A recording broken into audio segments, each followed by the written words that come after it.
The galaxy is burning. Brother fights brother, and treason splits the Imperium of man. This is the Age of Darkness. Welcome to the Remembrancers retreat, coming to you from within the depths of the Vengeful Spirit.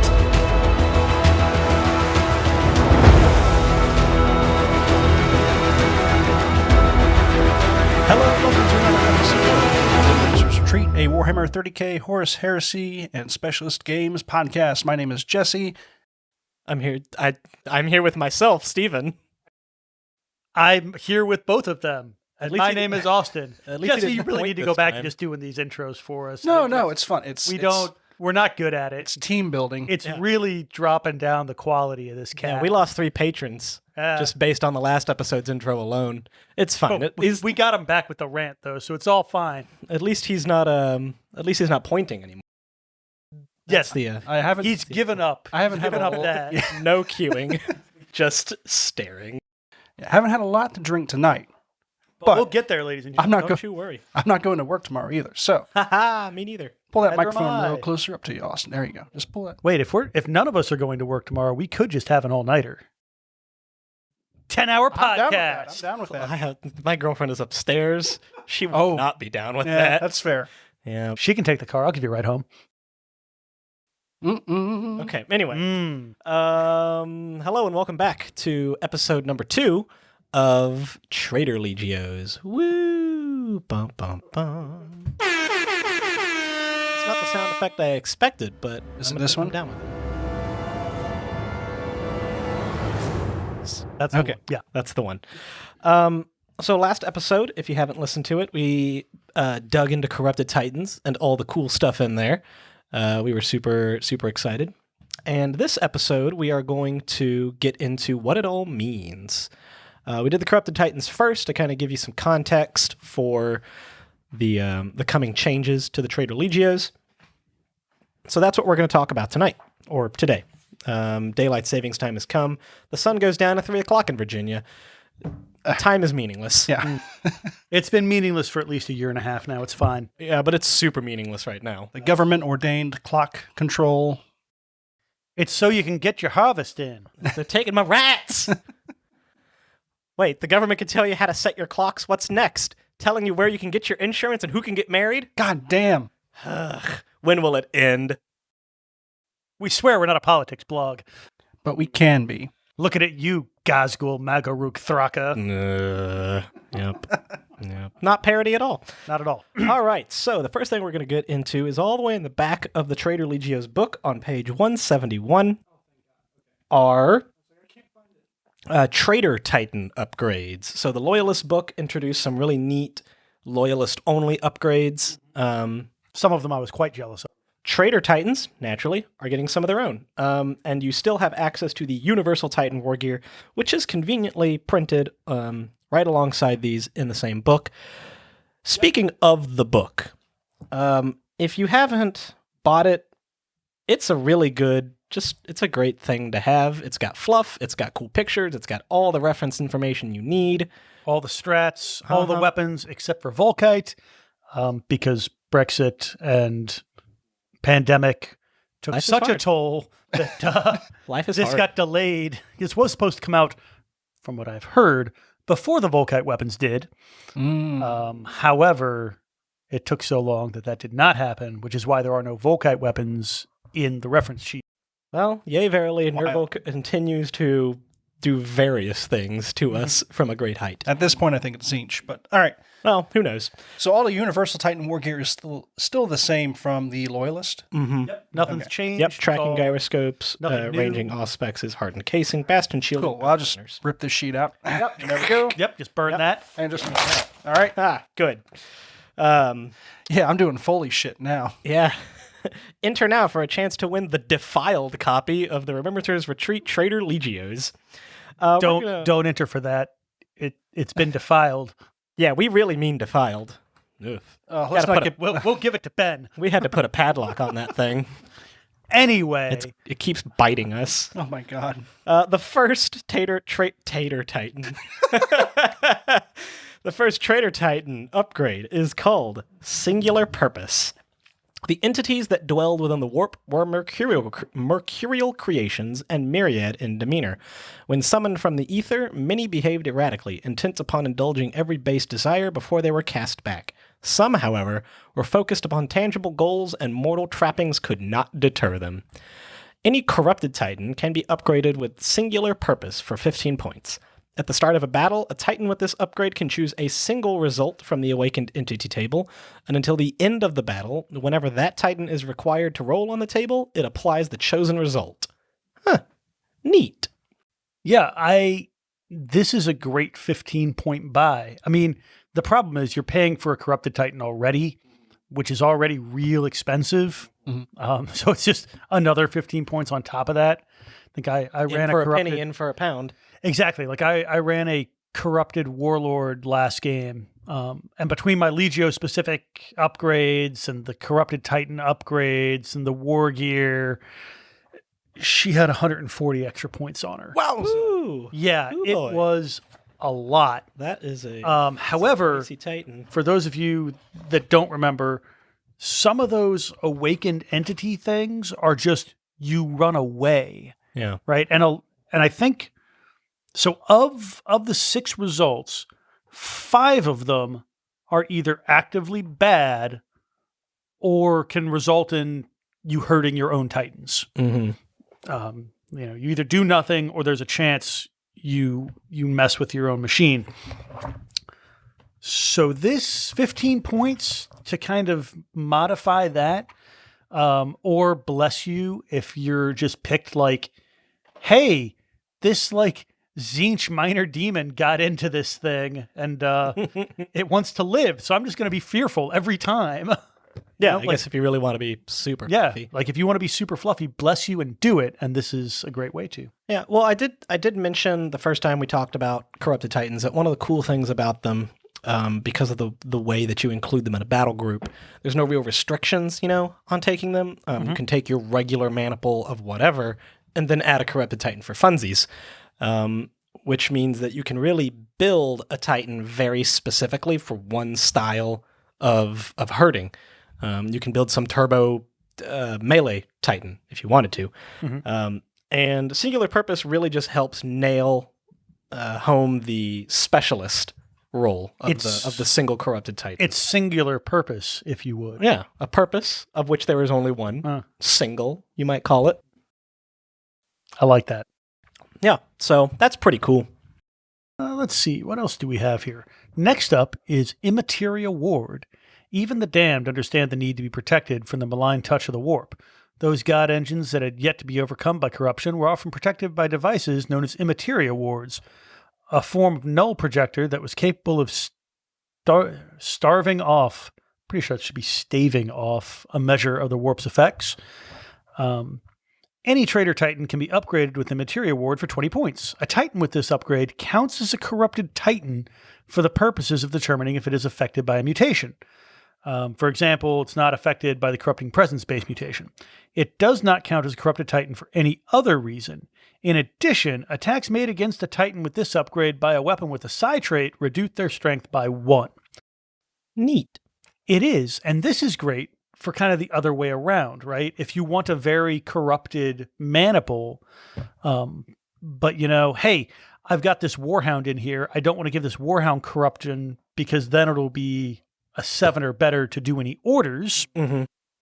But it's going to be so close to all these other corrupted Titans because a lot of the mutations, base and otherwise, affect just anybody who's not also a corrupted Titan. Yeah. So it can hurt your own side. 20 points, you can skip that. I like that it is also a middle finger to Loyalist Psi Titans because they get bonuses against corrupted Titans, which this is specifically not. And then also Psi trait reduce your strength by 1.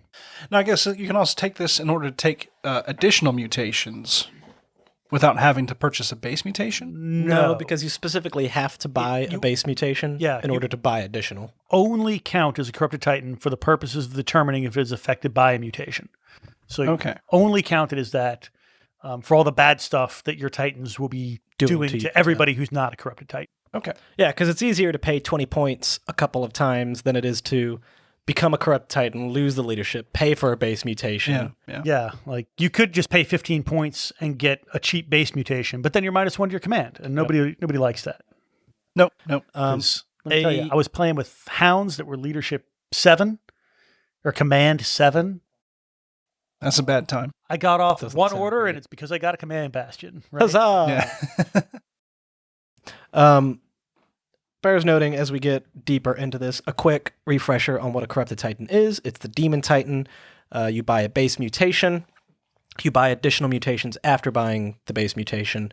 When you buy the base mutation, your command value gets worse by 1. When you have additional, they get worse by 2. No only worse than traders 2. can take, but no worse than 2. Yep, and only traders can take them. Okay. Yeah. Corrosive Payload.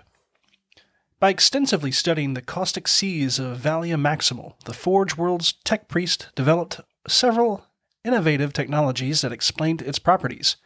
As part of its pact with the War Master, Valia Maximal turned over the secrets for munitions infused with corrosive payloads that proved effective in eroding Titan armor. Any Titan... go ahead. Shouldn't that say corroding Titan armor? Since eroding and corroding are 2 completely different physical processes. It's true, but you can erode something. Eroding is just corroding is kind of sitting there waiting. Corrosive payload. Yeah, It's just a chemical attack. it does both. Any Traitor Titan. It uses corrosiveness to erode. I'm not a geologist. I don't know. That's Mr. Science Boy over here. This- Any Yeah. Traitor Titan. It's the Traitor warp. Titan. Jesus. oh. Now Warp does crazy things, Steven. Your corroding can erode. that's not how that works, but all right. Whatever. Fine.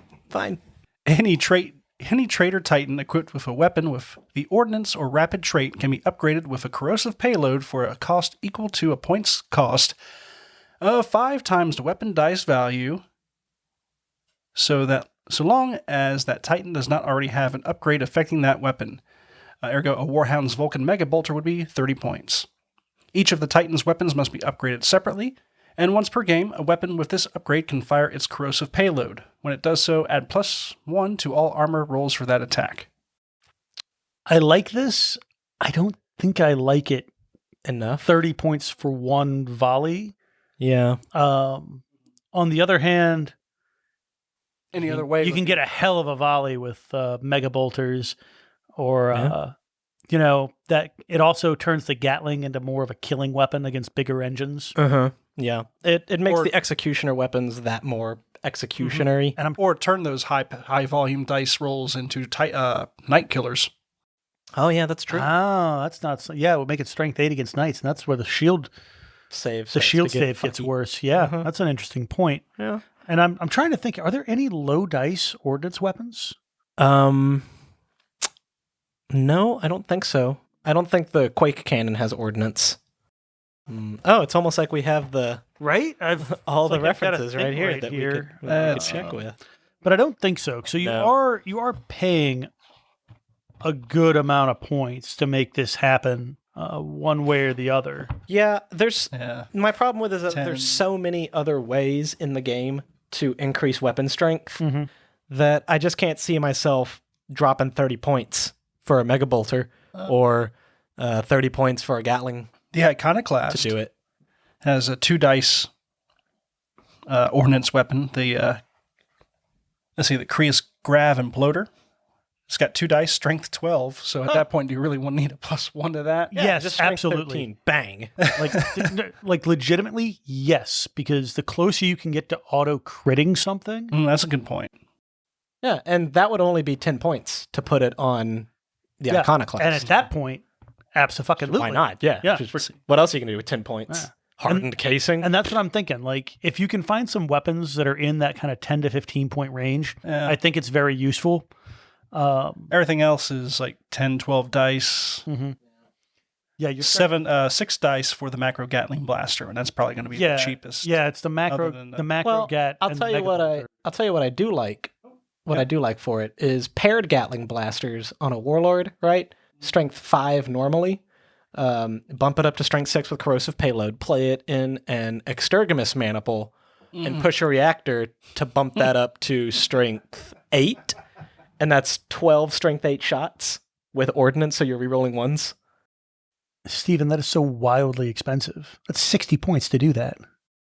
Wouldn't be the worst upgrade in the world. Yeah, 60 That's- points. but you've got a I can give turbo-powered you- Gatling blast. and I best can part. give you 2 more reactor dice for 50 points. But the Or best repair part dice for 50 points. is it's fucking funny. It is funny. Don't Yeah. let me say that this isn't a hilarious thing to use. I support it from a fluff perspective. It's amazing. If you're trying to be whack about it, Yeah. put it on your iconoclast. Apparently, I guess so. just be disrespectful. Here comes 2 strength 13 dice. The next one I like a little more than Corrosive Payload. It's called Focused Capacitors. The Forge World of Furceria was well respected for its knowledge, for it was one of 3 Forge Worlds capable of producing the powerful Las Impulsor. The Forge World, which sided with the War Master during the Horus Heresy, was also famed for developing modifications to plasma weaponry, heightening the power of such weapons in return for vastly reducing the effective range. Any Traitor Titan equipped with a weapon with the Maximal Fire trait can be upgraded with a Focused Capacitor for a cost equal to a points cost of 10 points plus 5 times the weapon's value. So Warhound's Plasma Blast Gun would be 20 points. So long as that Titan does not already have a upgrade affecting that weapon, and each of the Titan's weapons must be upgraded separately. When firing a weapon with this upgrade, the player may choose to use Focused Capacitors. If so, the Maximal Fire trait increases the strength of the weapon by 3 instead of 2. However, for the duration of the attack, the weapon has a long range of dash, meaning it can only target units within its short range. Oh, I misread that the other day when I was looking at this. Uh-huh. I thought when you had it, that's what it was. But you can choose to use its focus capacitors. Mm-hmm. So you can still maximal fire outside of your short range for the normal bonus, or you spend 20 points and get +3 at short range, where my Warhounds live. My Yeah. Warhounds live at short range. Yeah, that's their house. They have a little house there. We do. A nice little timeshare, a little big condo. Yep. The mailbox is wherever is directly behind your warlord. They go there all the time To check the mail. to check the mail. Right. Mortarati just walks out in his boxers. Yep. Hey, neighbor. Just boxer, bathrobe, looking up at your Titan. Yeah, it's a nice little... Got a little extra tarnish bump. there on the paint over there. Just noticed. You missed a spot. Oh, sure would be a shame if somebody pumped strength 11 shots into that. Jeez. And I know that because this is exactly what my hounds do. With the large blast of disappointment. This is delightful. Yeah, and you know what it gives a even huger middle finger to? Again, knights. Yep, knights Because you know where knights also live? Short real range. close. Uh-huh. Uh-huh. Yep. You just one more chance to annihilate. just fire up that Sun Fury and put on your big old Ray-Bans. No, you put on your Pit Vipers. Yeah. And just let them have it. Yeah, I really like this one. It's pretty cool. And also, let's not forget, it's not just Warhounds that have maximal fire capability weapons. Mm-hmm. How about that Warlord? Mm-hmm. That Warlord with the plasma. The old double Sun Fury. The old double Sun Fury. It's 30 points a weapon to do it, but God, what a way to go. Style overall. Mm-hmm. What? Poor Legios don't have style. It's true. And that's why they lose games. So we played 1750 with Dave. He brought 3 Warlords. I had a Warlord, a Reaver, and 2 Hounds because of all the corrupted and all of this stuff. Yeah. Just stuff for days. It's stuff all the way down. Accessories. Yeah. The Yep. accessories, honey, that's something else. A little reference for all you Jerry. So next on the list is Unholy Benedictions. Occult practices and profane rituals became common fare within the ranks of the Traitor Titan legions, princeps and moderati crying out for the blessing of their patrons lurking within the warp. Any Traitor Titan can be upgraded with Unholy Benedictions for 15 points. Once a game, a Titan with this upgrade can reroll a single die roll. If more than one die was rolled, all dice must be rerolled. Placing a marker on the Titan's command terminal as a reminder of this upgrade is useful, and the marker should be used once the upgrade has been used. Removed once the upgrade has been used. Until it uses its reroll, a Titan with this upgrade subtracts 1 from the result of all command. Jeez. Well, Having spent the better part of my life re-rolling a single dice roll, I can tell you for 15 points, it's finally priced correctly. Yeah. This is... they stole this from Legio Infernus. They just took it directly away and gave it to everybody else. Well, at least this is once per the game. The command unfortunately, check also goes. Well, Legio Infernus, when you took Dark Blessing, you subtracted 2 from your command value. Oh, okay. Mm-hmm. Yeah. Yeah, so the price went up, the command problem went down or up. It got better. And then now Less of a problem. it's only once a game. No, not every turn. And it is real good. But I tell you what, you know who's not getting Unholy Benedictions? Corrupted Titans. The gods have already answered their prayers. You don't want to be -3 to your command check. No, you sure as hell don't. Yeah, but it's only until the command check is made, or until you use the reroll. Yeah, but still. I mean, I know it breeds a smoke 'em if you got 'em mentality, but what if you don't got 'em? In for a penny, in for a pound. Yeah. My leadership's already been tanked. Why not go further? It's true. Nobody comes a demon prince through half measures. That's right. Only cowards need orders to win games. And so the final traitor-specific war gear we have here is Marks of Conquest. Many of the traitor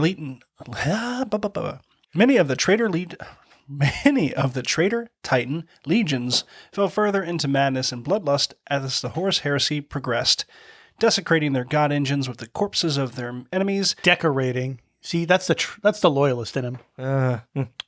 Well, but he's a Dark Angels player. Got him. Man, I got glasses and everything, and yet for some reason the text just gets smaller and smaller.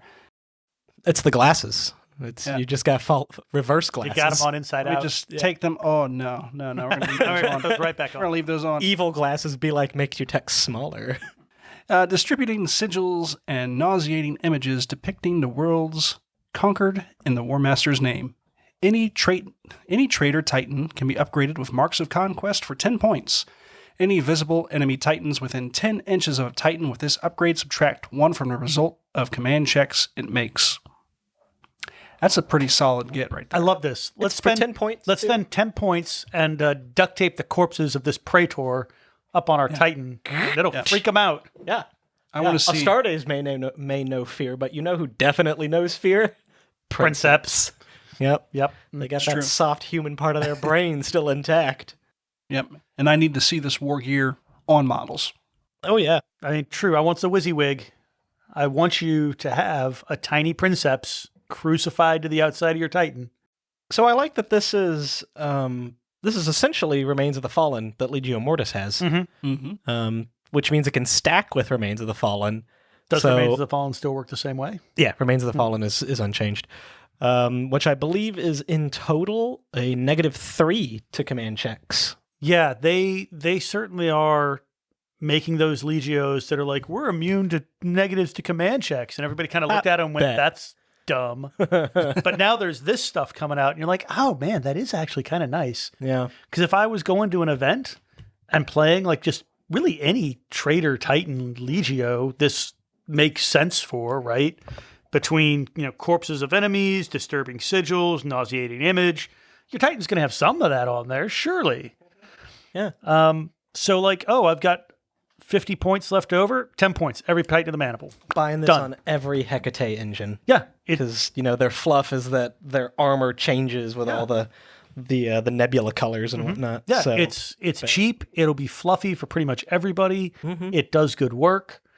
Bless you, everyone who has lived through the struggle of playing a Legio whose only benefit was to ignore a thing that literally no one else could do. Your time has come. Success. I look forward to seeing you all at Nova. At long last. Yeah. I'm not entirely certain. I like that a lot of the Traitor Titan upgrades are... they seem more generally useful than the Loyalist upgrades were. The Loyalist upgrades seemed pretty specific. Stronger weapons, the Spark of Vengeance thing for the Awakened Machine Spirit. But just about all of these Traitor Titan upgrades can be useful once a game, at least once a game. Yeah. Whereas it felt like some of the Loyalist stuff was a little more specific. So that was cool. Although there are a couple of these, or one of these, where it's just Traitor Titan, or Corrupted Titan Titan. only, which is a bit of a bummer, but like Yeah, singular it's purpose. good, so I'm not mad about it. I mean, if you're playing Traitor Legions at this point, I am just assuming at least one of your engines is corrupted. It's too cool not to be. Uh-huh. Like Alea may be a corrupted engine from here on out. Just Green Mechanicum got into It's her too neat. brain and we're doing it. Yeah, It's and too neat It not fits your theme so well, too. Yeah. Well, I mean, It's kind of like made for it. yeah, like it theme wise, I don't, because that was my big thing when I was trying it last time, was like, theme wise, my Legio is really weird, but we're not bad at being Titan Real. commanders. Yeah. So like You're not. the leadership 7 on the knights, like, Yeah. but with Alea, like in the fluff, like she's my flag engine, she's it, but she's a warlord, and having a Princeps Senioris in your warlord when everybody else is little engines feels like a waste, right? Because it's +2 to your command checks, but you were already on 3, who cares? However, if your Princeps Senioris is in a corrupted warlord, suddenly its command is a 5, and that +2 is actually meaningful. So can do that, get corrupted presence, preternatural regeneration to represent just the bio, like fixiness of the engine. I haven't really thought too hard on the Corrupted Titan personal trait that I would take, but there's certainly something in there. I did Tormentor last time, which was a lot of fun. And that's great. And it was a lot of fun. And she's nasty. Dave didn't even bother to shoot at her because I was rolling 6 repair dice and fixing crits on a 4-up. That's so many dice for It's repairing. So many. Man, I might go back to using double bellicosa with her just because because you're so hot. I might as well. I'm not. Yeah, fuck it. All right. Yeah. Alrighty. So keep these things in mind as we get into the next segment here. Just like Loyalist Legios, Traitor Legios updated almost all of the Traitor Legions in some way, shape, or form. Only Kulesitai, Damasium, and Tritonus were completely unchanged. Some of these Legios only got like 1 or 2 sentences changed, kind of to specify things and bring them in line in this, our era of corrupted Titans. So we're going to start with the relatively unchanged Titans, because that's what's easy. Yeah. All right. Sort of breeze through, just hit on the changes. Yeah. So we're going to actually be working backwards through the book instead of going forwards. And we are starting with Legio Laniskara, the Impalers. For a while, the Impalers were one of the better, in my opinion, standard book melee Legios. Their trait, Direct Measures, and Bullish allowed them to get where they were going, or where they wanted to be, relatively quickly, and then keep themselves safe and deal a lot of damage in the process. So Direct Measures is unchanged. Heedless Charge and Mordantized Ceramite, which are their traits and war gear, are also unchanged. The personal traits, still the same. But Laniskara got a neat little change to their Legio trait, Bullish. So when making attacks as part of charge order, a Legio Laniskara Titan may make a smash attack and 1 other attack with a weapon with the melee trait. The smash attack does not benefit from the additional dice from the charge order. So previously, Laniskara could just make another smash attack, but now you have the option of choosing between smashing after the charge or getting in that last hit with the Power Fist, the Chain Fist, the Iconoclast's gigantic chain sword, or a Warlord Titan, with the Ariok Power Claw. So that's neat. Personally, I kind of prefer the extra melee attack weapon, just because it's more accurate. Reavers have a weapon skill of 4 up, so there's no guarantee that those smash attacks that you do are actually going to hit. But most melee weapons have a +2 accuracy when you're using them, so you're almost always hitting on a 2-up. So that's all. Trade a little bit of accuracy for damage. There ain't nothing wrong with that. Yep. Additionally, as far as Legios that are unchanged, Legio Magna and Legio Voltorum are completely unchanged. Audax, mostly unchanged. Wolves Among Prey got slightly clarified. The only difference now in their rules is that if an Audax Titan becomes a squadron, it can only ever be part of that squadron. So it can't, like, if for whatever reason, I think like the Ferox Maniple, you can change. No, you're thinking of the Lupercali? Lupercali, yeah. Audax Titans cannot use that in the same way as everybody else. Huh. Womp, womp, womp, womp. It's all right. They got their own friggin' shenanigan. Yeah, it's fine. They've got all sorts of fun Yeah, stuff. they got their own friggin' maniple. If we're going to have to go back and look, I don't think we've ever done like a full rundown of Traitor Legions, so that might be an episode that comes out soon. Keep your eyes out. Now we're getting to something that actually did change a little bit. It's Legio Mordaxis. Hooray! The Death Dealers. Yay! And what page is that on, Steve? This starts, page 98 is where Mordaxis starts. Their rules are on page 101. Okay. So Mordaxis actually got a pretty cool change. The first thing that changed is their Legio trait, Technotoxin. If you are previously a Mordaxis player, my heart goes out to you because, boy, Mordaxis might have been the second worst Legion in the game. I'll leave it up to you to decide as to whether or not they've now just gone straight to the worst because Krynos is no longer the worst, but we'll see.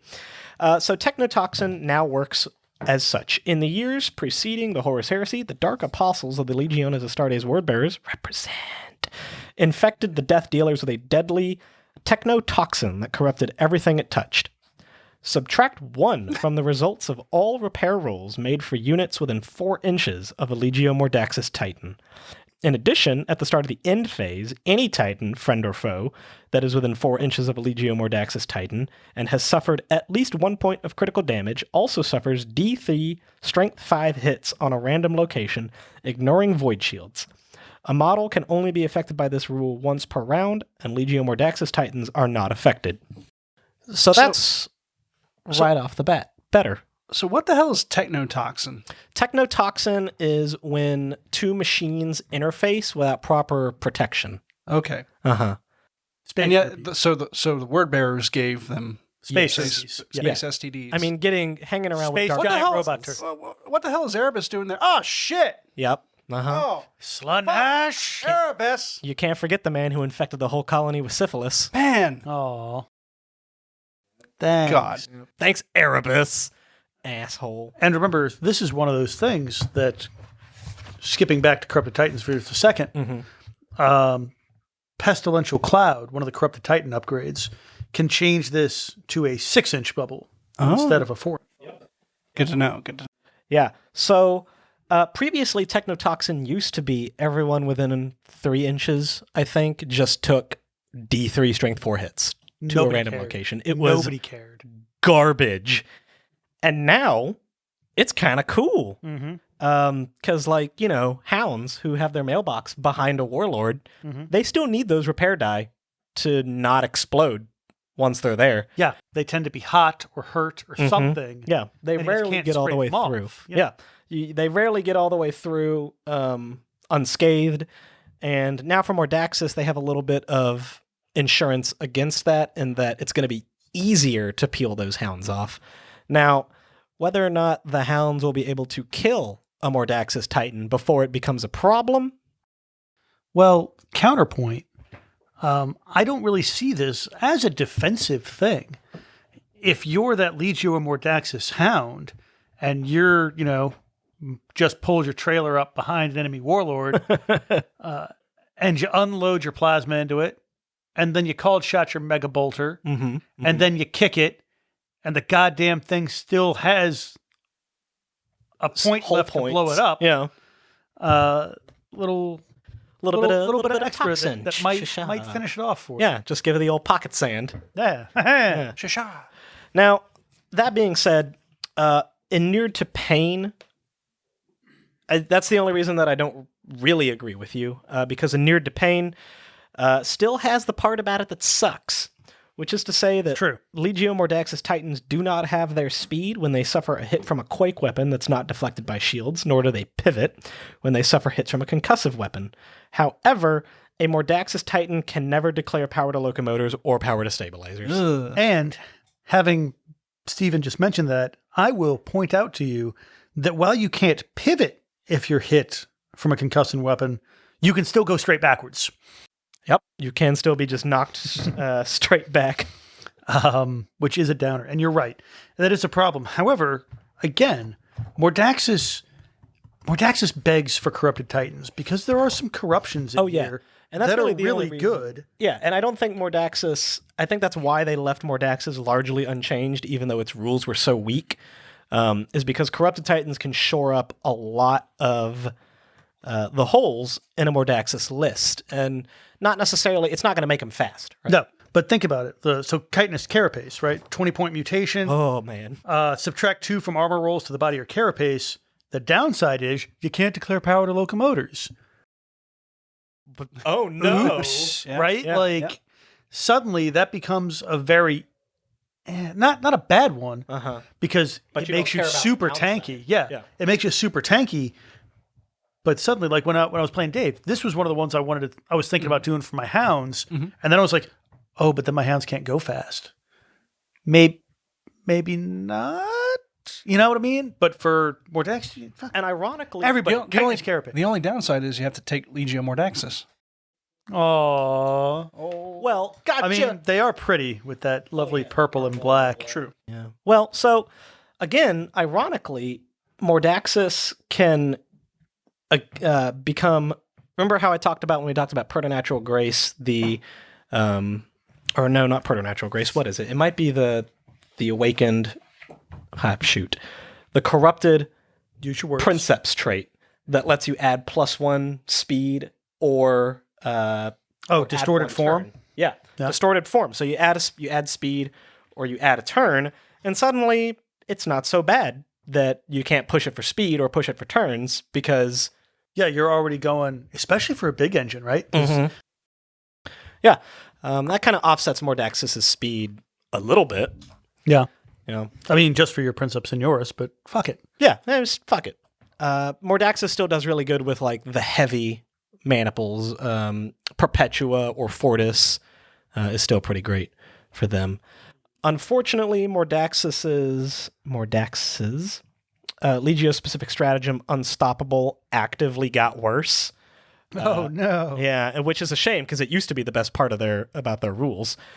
This stratagem can be purchased by any Mordaxus player. Play the stratagem at the start of any damage control phase before any repair rolls were made. Until the end of the phase, add 2 to the Servitor Clade's characteristics of every friendly Legio Mordaxus Titan. Oh, and add 1 to the result of all repair rolls. So never mind. It I actually... was about to say, how is that worse? Yeah, no, it stayed the same. I misread that the first time I went through there. Yeah. But I will say, I mean, that is really good. 3... I just... Any strat that's 3 points kind of hurts. Because a lot of games you're only playing with 4. And it's, fuck, is that where I want all of my eggs? I mean, maybe. I mean, damn. That's a very good. That ain't no wicker basket. That's a good late term end of game stratagem to pull out. I mean, you'd only get in the damage control phase. You can't like stack it with emergency repairs. Right. But it's real. Pretty strong. Then you add it to some of those corrupted Titan I was about to say, then you have the mutations. corrupted Titan mutation where preternatural regeneration, you're getting 2 repair die already. Suddenly, those guys are rolling. Like a Warhound is rolling 6 repair dice. Or Frozen Soul. Not that, I mean, you can stack a whole lot of draining weapons on a Mordaxus Titan with Frozen Soul. Your warlord's rolling 8 freaking dice. To say nothing of a War Master. Yeah, just... Oh no, my shields are back up and at full strength. No further questions. How's your reactor? Oh, it's fine. It's fine. Yeah, Yeah. Queen, why? What reactor? Just take that top part of the terminal and just we're all the way to the left. Dumping that heat straight into the warp. It's fine. Yeah. What you need is to modify your little your terminal for like a little track so that your opponent can hear you go chick, chick, chick, chick, chick every time you click the heat all the way back. Oh no. Yeah, just really, really fuck with them. War Gear Toxin Nodes is unchanged and unfortunately still garbage. Any Mordaxus Titan armed with a blast 3-inch may take Toxin Nodes for 20 points. Each weapon must be upgraded separately. Decrease the strength value of the weapon by 1. Replace the blast trait with blast 5. This would be great if it could be turned on and off. Yeah. Like if you needed to like nuke down some knights or something, like you go an for the big additional- blast. Yeah. Yeah. Additional ammunition. Yeah. That'd be great. As it is, man, -1 strength is never a thing I want in my life. And you paid 20 points for the privilege. Yeah. And again, like as somebody who paid points to increase my blast for 5, and you're right. Jesus Christ. So for 20 points, I'm going to get on a soapbox here for a second. So for 20 points, you decrease. Hang on. There you go. Thank you. Yep. So you decrease the strength value by 1 to go up a blast size. Or in my DIY Legio, I pay 25 points to go from 3 to 5 and increase the strength by 1. Oh, Yeah. So I pay 5 points for a 2 strength Increase. over Mordax's Toxin Nodes. Yep. Sorry, guys. Yep. Fidens is better than you. Whoops. Sorry, Mordaxis. Oh, but they do have their own personal traits, and that's exciting, right? Yeah. Dulled Mine wasn't changed at all. Mm-hmm. Harbinger of Decay actually got better. So models within 4 inches of the Princeps Titan suffered D3 plus 1 strength 7 hits instead of D3 strength 5 hits. It's a free flamer that hits everybody better than a flamer normally does. Yeah. And that's mostly for knights. It's mostly for fighting knights. That's the main reason that the strength got upgraded, I think. Oh, that it got upgraded? Yeah, probably. Mm-hmm. But the problem is if knights are within 4 inches of you, you have bigger problems than how hard Technotoxin is hitting. No. Well, yes, generally. But if you've got a punchy Reaver and you've got that charge off and have punched somebody, like you're not going to kill the whole banner until Then don't charge them. Well, until you hit until you hit every survivor with D3 plus 1 strength 7, which may well do it. Yeah, I mean, on average, that's probably going to be 3 hits. Mm-hmm. And again, models, not units, models. So if you charge into a banner of 6 Questoris, Right. and you power fist, you get 2 Oh, yeah. like you're supposed to. You're really just piling on the hits then with Technotoxin. Yeah. It's like when escorts in Battlefleet Gothic get caught by a warp core implosion. Yeah, it's a bad time. Rocks fall, everyone dies. Yep, and then goes to hell. Proud Protector, the only thing that changed is once per round when a friendly Legio Mordaxis Titan within 4 inches instead of 3 inches, what it used to be, of the Princeps suffers a direct, devastating, or critical hit, the Princeps Titan may immediately push their reactor to make an attack with one of their weapons. Alrighty. Anyway, Proud Protector, range increased from 3 to 4. When one of your friends gets shot, your Princeps can get mad about it and shoot back. And that's once per round. The problem is with the Legio Mordaxis personal traits is that if you're taking Corrupted Titans, and you probably are to shore up those gaps, why not just take the spooky demon traits? Because they're better. I mean, I do like Harbinger. The problem is it's situational, right? Mm-hmm. If you're taking like a Fortis Maniple, Proud Protector, real good. Mm-hmm. Everybody's going to be hanging out near you anyway. Who gives a shit? If you're running a Lupercal Maniple, your hounds are going to be in a squadron. Why not? I mean, you got to push the reactor. It's a little dangerous for hounds, but still, like, why not? Well, you're not pushing it for speed or turns, so theoretically, you're actually quite cool. Yeah. Yeah. Huh. Okay. So, like, situationally good. But you're right. Nothing here that screams at you, don't be a corrupted Princeps. Yeah.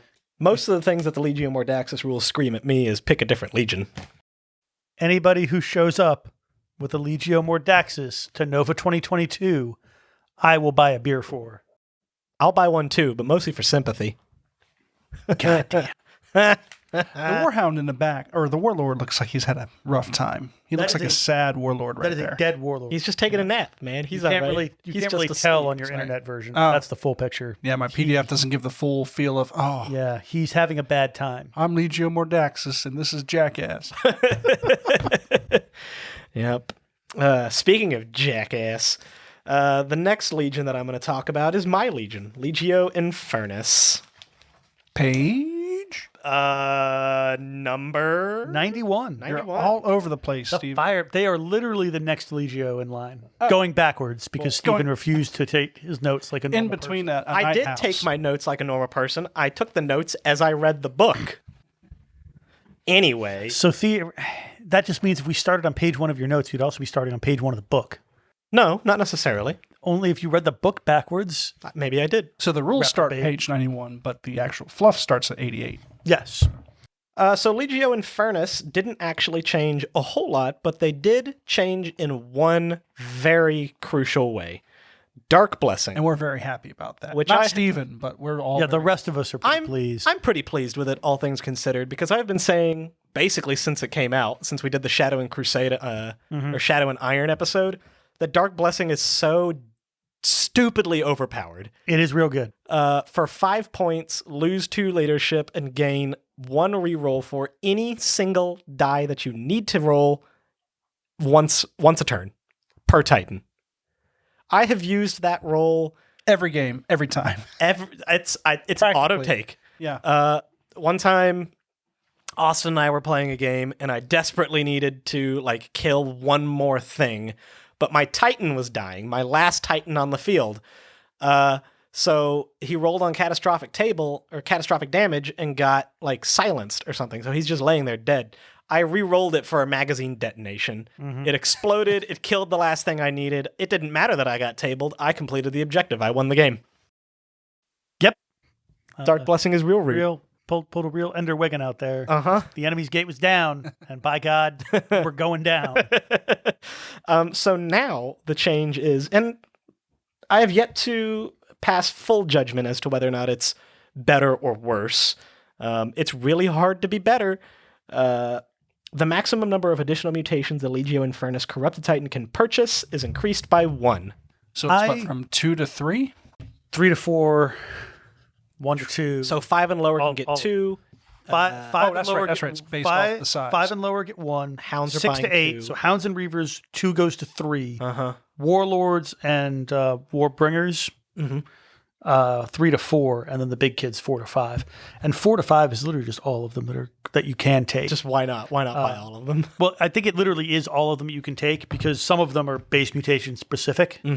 So, like once you remove those, I think it is just It's the entire toy box.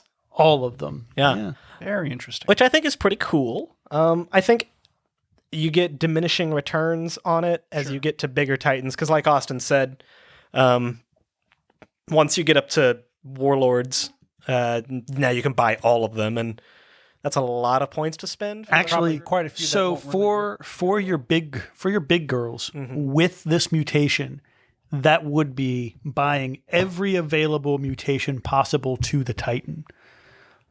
Because there are 4 like a big cancerous tumor. there are 4 that you can take just as normal, no matter what, and everything else is tied to specific base mutations. So unless I think there's a few base mutations that could theoretically let you take up to 6, so you would like have to choose which one not of the secondaries. But yeah, it's a lot.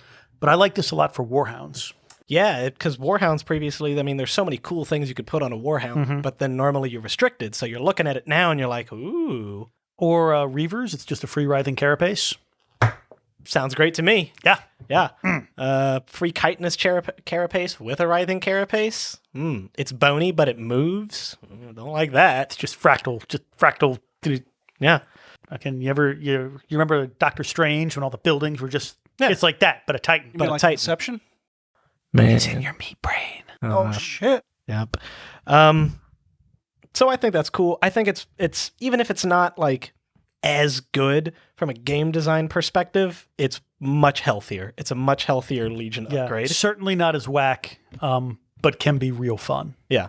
Really, the problem with Dark Blessing was that it was so goddamn cheap. It was, you paid, what it cost me to give one of my Warhound plasma blast guns a large blast was getting every Reaver in your Corsair mana pool Dark Blessing. The reroll, yeah.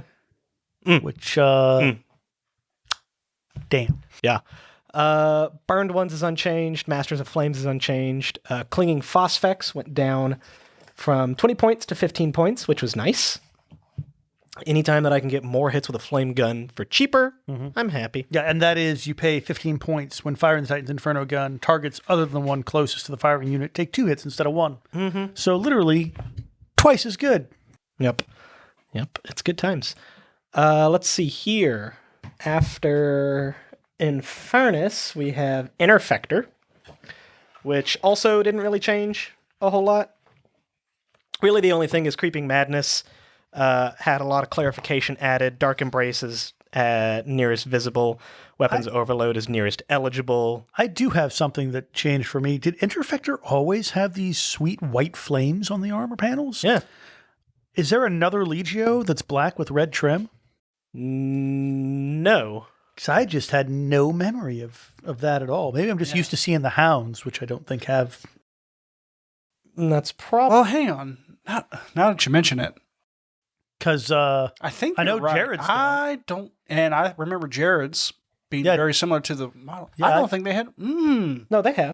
Yeah, I remember distinctly looking at it. and Which seeing book? what they had? Not Titan Death, Doom of Moloch. I might have that over here. Doom of Moloch. So, actually, one interesting thing did change with Interfector, and I don't know if it's intentional or not. So Creeping Madness is once per when a Legio Interfector Titan is activated in its movement phase, its player can choose to allow the madness of its princeps to take over. When this madness takes over, roll on the chart below. On a 1, Titan gets a charge order and it runs to punch stuff. So when the Titan does the Creeping Madness thing, if you roll 3, you get Static Scream. All Titans and Knight banners, both friend and foe within 12 inches of the Titan, that have yet to be activated this round must remove their orders, except emergency repair orders. Titans who lost their orders before they activated are not subject to any of the lost orders restrictions. Now, originally, when this was published, that included shutdown orders. But shutdown orders have since been removed from Static Scream. So can Interfector wake up shut down Titans if you remove the order, right? But you don't you're not shut down anymore. Yeah, and you don't suffer any of the downsides from whatever order was removed. It's true, which can be good and bad, because generally in the rare instances you've shut the Titan down, it's a desperate bid to keep it alive. However, you know who gets shaken quite a lot? Knights? Yeah. And that's kind of hard to come out of.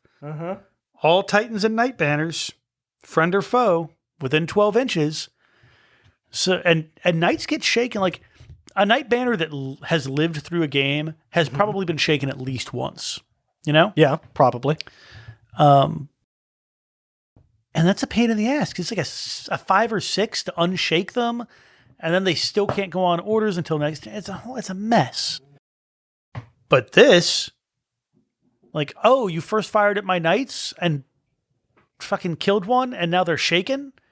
All right, well, I activate my Titan, and we're going to, hope for static scream at you. Yeah. and wake them back up. Yeah. Well, shaken's not an order. It's an order. It's an order die. It's an order. You got to pass an order check to unshake yourself. Oh. Or a command check. Neat. It's with an order die. I don't know why it wouldn't apply. I think it is technically an order. Huh. Well, Don't quote me on that, listeners, but it's in there with the order things that happen to Knights. I'm not sober enough to find it in the basic rulebook, so I believe you. I will make this my mission. Or Austin can do it because he's gesturing for the book. Theoretically, I know where it is. No matter how afraid you are, right? If something around you screams loud enough, you're gonna move. Right. So, while Austin finds that, I'm gonna go over Legio Volcanum's changes here. They're also almost completely unchanged. They're right after Infernus. Yeah, an order. Here we go. If the check is, you make a command check when you remove a Knight from the banner, right?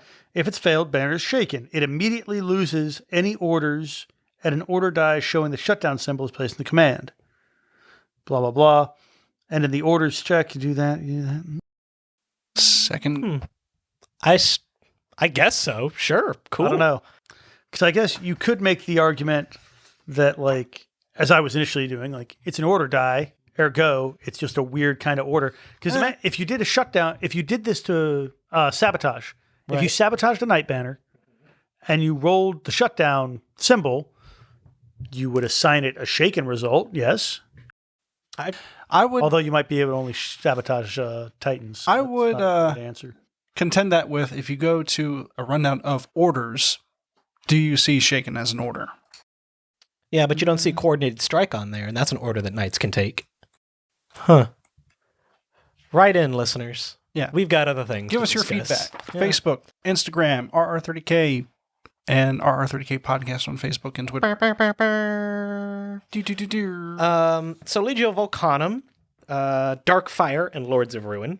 What's the page? I'm just flipping through my MacBook. 71. My PDF. 71? Okay. I wasn't listening. Well, I don't know what to do about that. I can't help you there.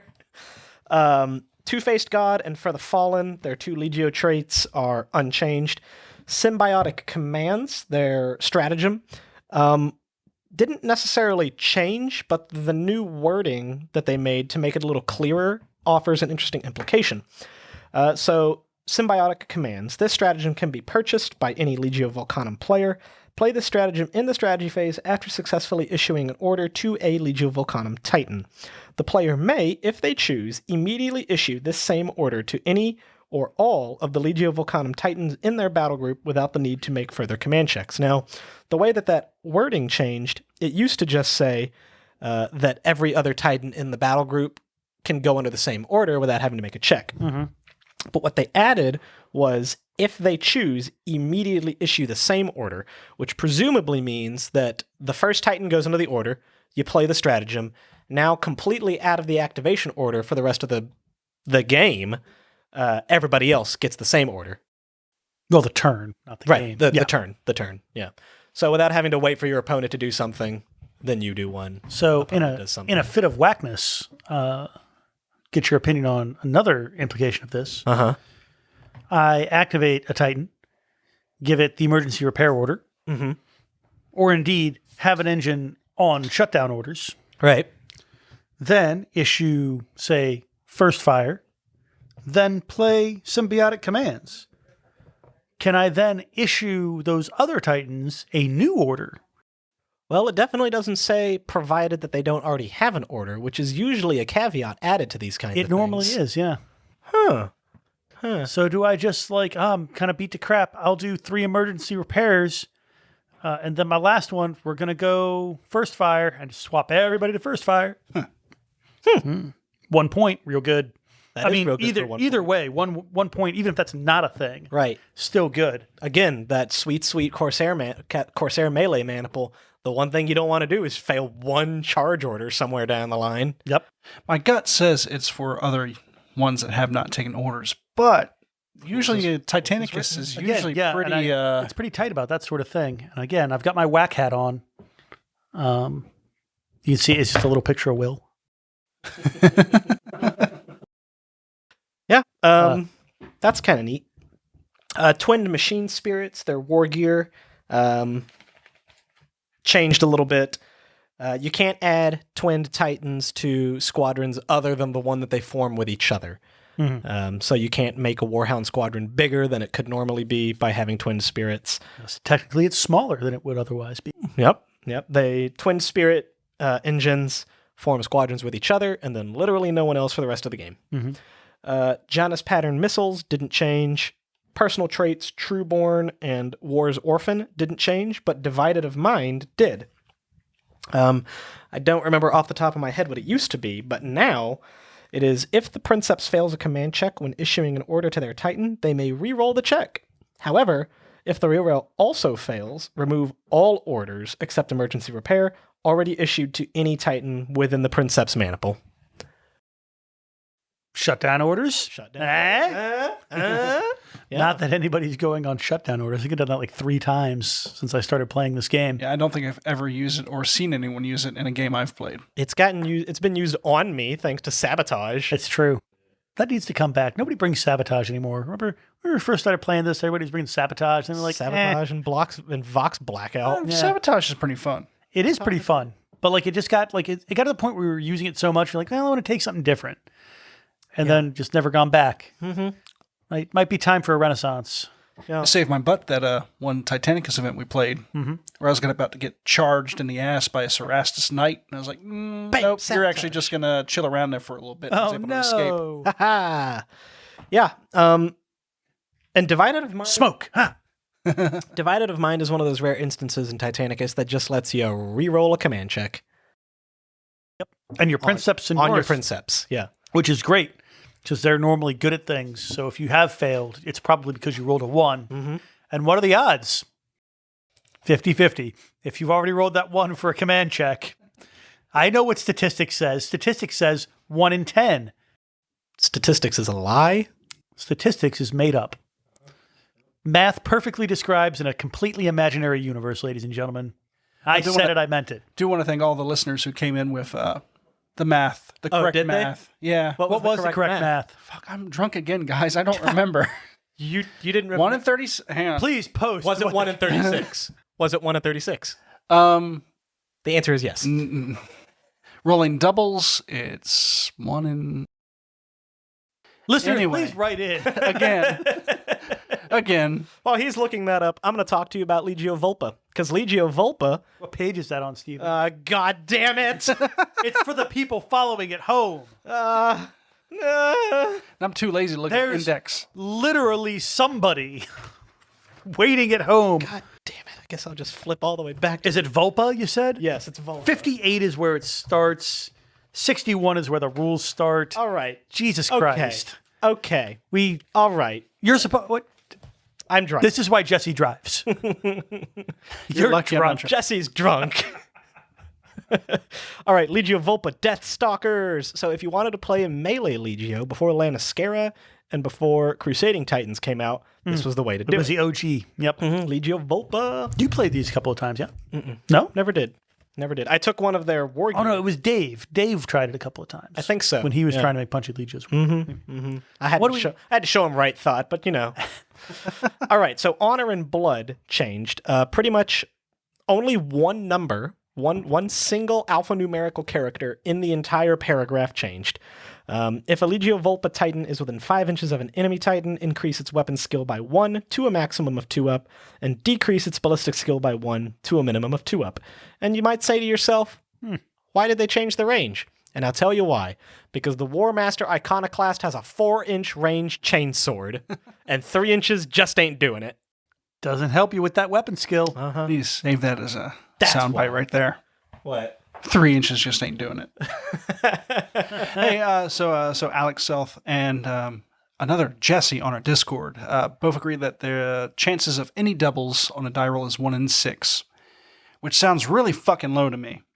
But it's doubles, so the odds of rolling a double 1... Yeah, or rolling the same result twice. Rolling any double twice. Any double is it's 1 because in- it's still six options, but just twice. It's the same. Never mind. I'm not getting into this. I Look. sound dumber the further down that rabbit hole I go. Veritasium on YouTube does all the math stuff. You can just look up that channel, and honestly, That's what we're gonna do. that's not us right now. That's our plug for the I would like to take a moment to apologize to my middle school math teacher who's teaching me statistics. Miss Caruso, if you're listening, I still don't get it. But thank you, Miss Caruso, for playing Horus Heresy and Adeptus Titanicus. That's pretty Right? badass I of will you. buy you a beer if you come out. Yeah, come to Nova. Poor King George County. No. Good old Southern Maryland Christian Academy right there. Or no. Archbishop Neal. Catholic school. Yeah. Do Catholics allow students to learn facts? We invented the Big Bang. Go fuck yourself. Anyway, this isn't a political podcast, we promise. Nor a theological one. You fucking heretics. But as we could always be. threaten, we don't threaten. could be. Don't threaten Don't me make with a us. good time. That's right. We'll discuss exactly why you're going to hell. It's fine. It's because you're playing Legio Mordaxus. You're not going to hell for playing Legio Mordaxus. You're already there. You're there. You've been dead for 15 years. Oh no. Wake up and smell the ashes. And that's why Heresy 2.0 hasn't come out. It's never coming out. You're dead. You're in hell. Oh, this got dark.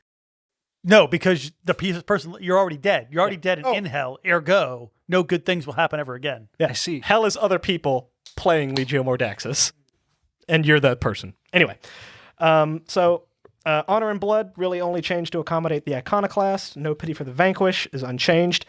Now, this is cool.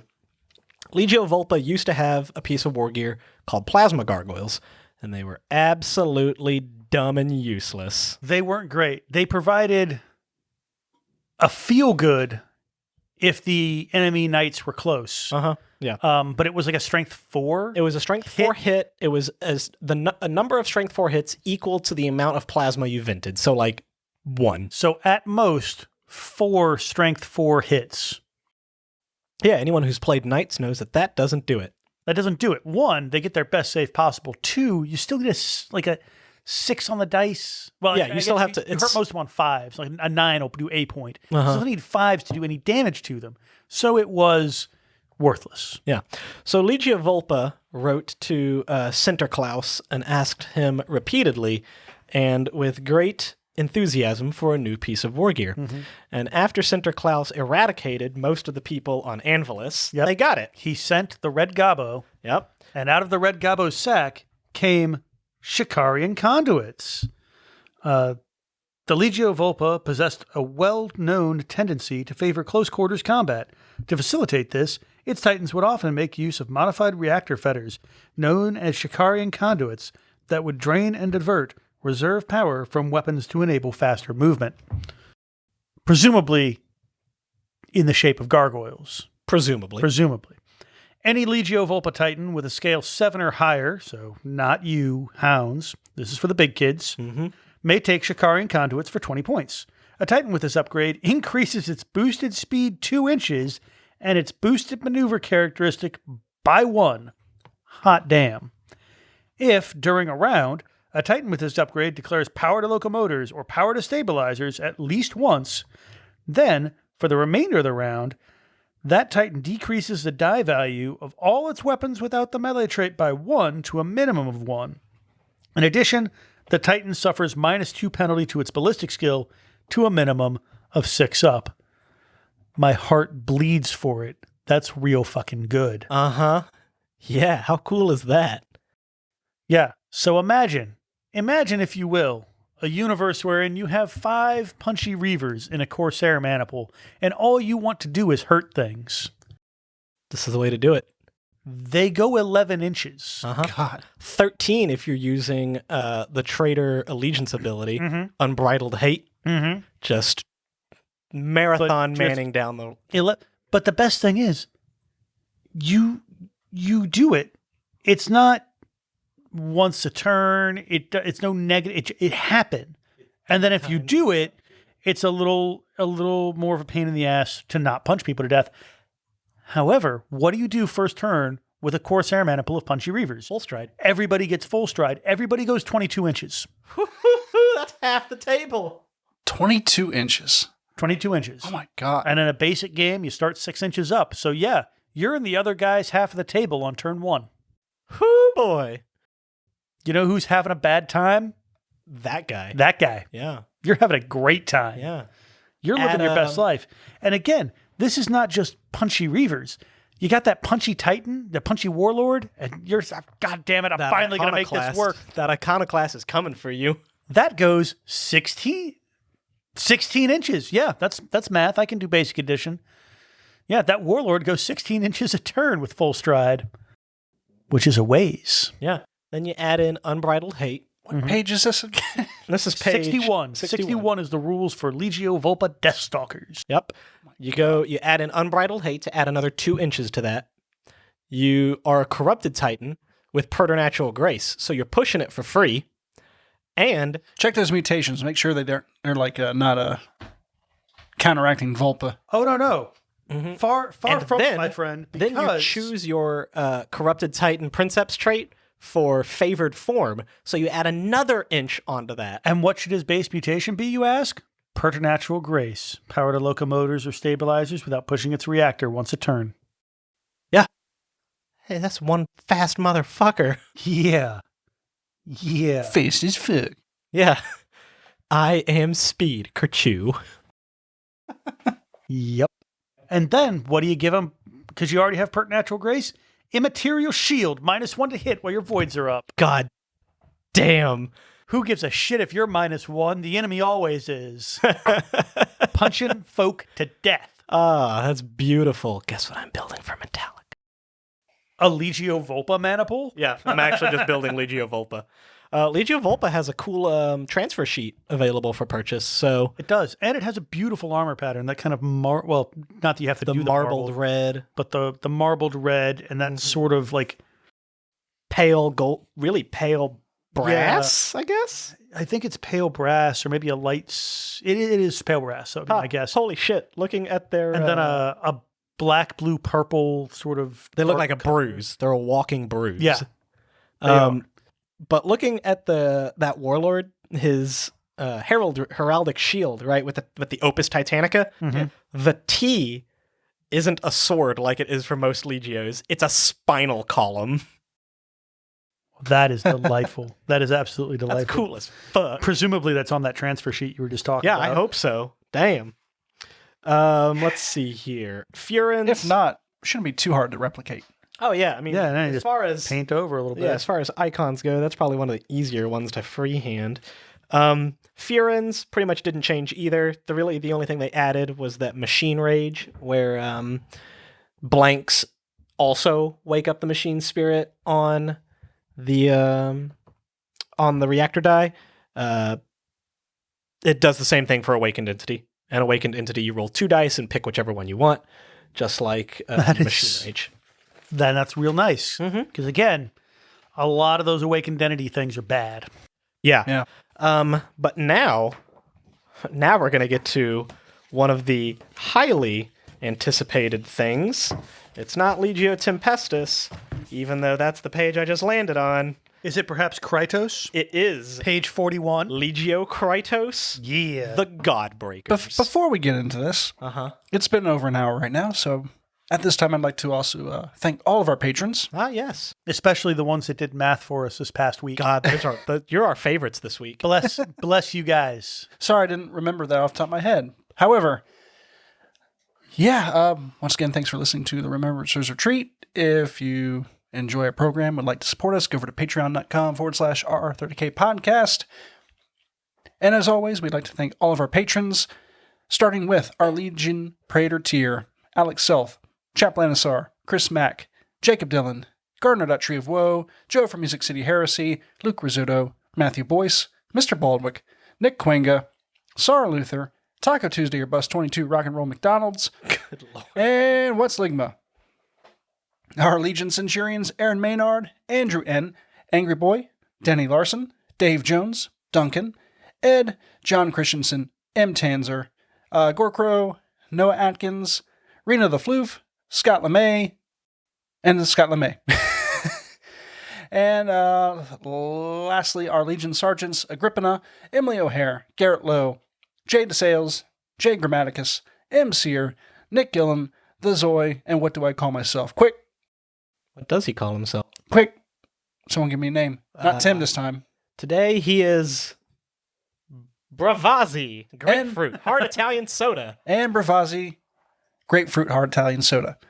Once again, thank you all for your support. Keeps the show running, our website running, and we greatly appreciate it. We love you. Kiss, do. kiss. And now that we're, inshallah, coming out of the pandemic, boy, do we have good things to spend your money on for events. Yeah, speaking of events, it was, since we're here, kind of on a side tangent, it was great to see so many people at the event at Battlegrounds over the weekend. It was, and actually my favorite thing about that, besides just rolling dice with the homies again, is because it was our friendly local, which does a lot of 40K tournaments and whatnot.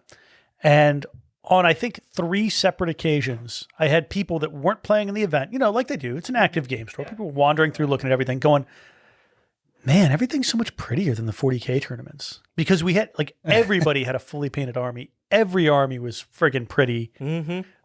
Battlegrounds has great terrain. Battlegrounds has good terrain. It all looked good. It felt good. It was good. It was a very good time. Who knows? Maybe a couple of those randos would be like, man, I want to play games with all these cool armies. And Heresy 2.0 pops out. It's coming. Believe it.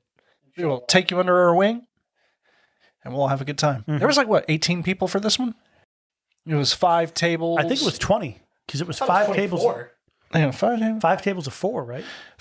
Two had one table had 2 people at the beginning. Okay. So it was 18. Yeah. 18. Okay. Yeah. Neat. All right. So, without further ado, those of you who have waited long since Titan Death came out, back in 2018? So In the before time. yeah, big props to you for playing Legio Krytos. Oh my before. God, Yeah, this that game has one. been out for 3 years. Yeah. Legio Krytos. You had of the those Ordo beautiful Titans Titanicus. and inarguably the worst rules of any Legio. Militaris Grade Secundus. Patent. Pre-Imperial. Warden Domains of Krytos. Cognomen. The Godbreakers. So previously, Legio Krytos' one Legion trait, Doom of Worlds, was, oh boy, not good. Yeah, the Doom of Worlds wherein no enemy Titans responded. Yes. Used to be that if you field the one Myrmidon Maniple, you could switch out one of the Reavers for a Warlord, and that was it. No, Great. all you could do. Yay. Now, and admittedly, when I first read Doom of Worlds' new rules, I was like, holy shit, they didn't change Krytos at all. When fielding an Axiom Maniple or a Myrmidon Maniple, a Legio Krytos player may take a Warlord Titan in place of a Reaver as part of the Maniple's mandatory components. So that's a double Warlord, 1 Reaver, 2 Hounds Maniple for Axiom. At max, yeah. Yeah. And then Myrmidon would be 3 Warlords and 1 Reaver. When fielding a Regia Maniple, which is normally 2 Warlords and a pack of Hounds, or a Precept Maniple, a Legio Krytos Maniple may take a Warbringer Nemesis Titan in place of a Warhound as part of its mandatory components. And when a Warbringer Nemesis Titan is substituted into a Regia Maniple in this way, Courtiers, which are the Hounds, can still merge their Void Shields with it as if the Warbringer were a king or queen. Which is great because in literally every other instance where you swap a Titan for a different class of Titan, if the Maniple specifically says, the Warlord, and you swap that out for a Reaver, the Reaver doesn't get the benefits. So for this, it's the first of its kind, and yeah, and we're still not done. I do like it. We're not. In addition, when fielding a Fortis Maniple, a Legio Krytos player can take a single Warlord Titan or a single Warbringer Titan in place of a Reaver as part of the Maniple's mandatory components. So now your Fortis, if you choose to do both of those, is 3 Warlords and a Warbringer. Merging Void Shields, not giving a fuck about side arcs or rear arcs or already damaged components. Nope. Just standing there, unleashing so much DACA. Oh, man. If you are a fan like me of the big Titans, the Warlords, the Warbringers, this is now the Legio for you. It is. They used to have 2 stratagems, which weren't really that great. I don't even remember the name of them. They were bad. They are now merged into 1, Destroyers of Cities, for 1 point.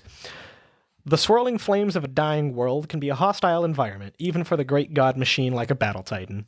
The Godbreakers routinely endured these adverse conditions and developed tactics to deal with them.